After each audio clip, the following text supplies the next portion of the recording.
Most people think heart attacks announce themselves. Chest pain, left arm going numb, a dramatic collapse. That's what the movies show. That's what most people expect.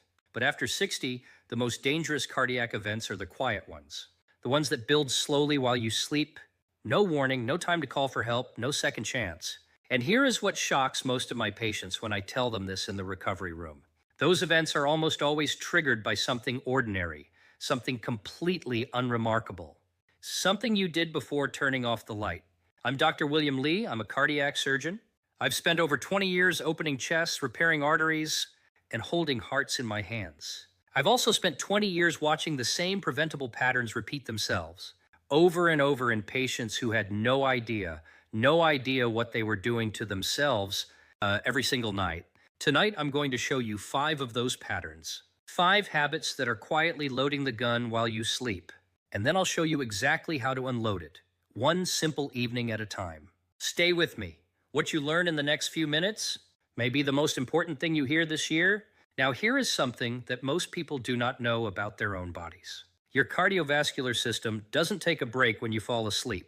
It shifts gears into a completely different mode of operation. In a healthy body, nighttime is when your blood pressure naturally dips, usually 10 to 20% lower than during the day. Your heart rate slows, your arteries relax. It's a biological reset, a form of maintenance. The body has been running for your entire life, but after 60, that system becomes less reliable. The blood vessels stiffen, the pressure regulation gets less precise. Certain hormonal signals that used to protect the heart at night, they start to weaken, and the margin for error gets much, much smaller. Think of it this way. During the day, your cardiovascular system has backup mechanisms. It can compensate, it can adapt. At night, many of those mechanisms are offline. The body is running on a skeleton crew. That's what makes the night different after 60. That's why the hours between midnight and 6 in the morning carry the highest risk of heart attack and stroke for people over 60, not the afternoon, not the morning rush, the quiet hours, the hours when no one is watching, but your habits are. Now here's the part that changes everything.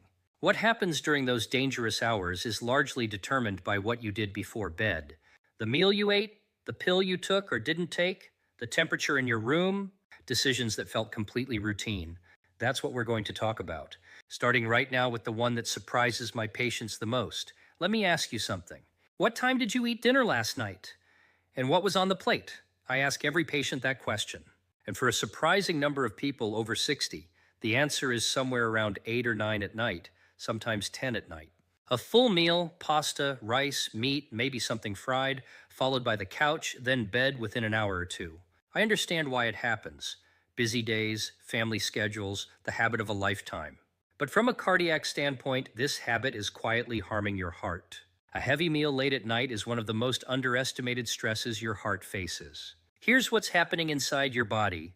When you eat a large meal, your digestive system demands an enormous increase in blood flow. Your heart has to pump harder. Blood pressure rises. Triglycerides, the fats in your blood, spike sharply within 2 to 4 hours after eating. Now, layer that on top of going to sleep. Your body expects the evening to be a wind down, not an all-hands cardiovascular emergency. Instead, your heart is working overtime to digest a full dinner while simultaneously trying to shift into its nighttime recovery mode.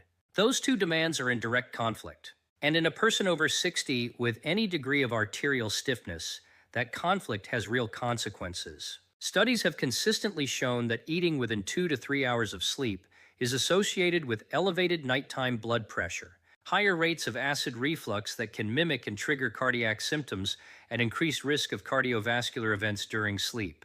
The fix is not complicated. Finish your main meal by 6 o'clock or 7 in the evening. Keep late meals light protein and vegetables, not heavy fats. Does your dinner schedule look anything like what I just described? You'd be surprised how many people answer yes and never connected it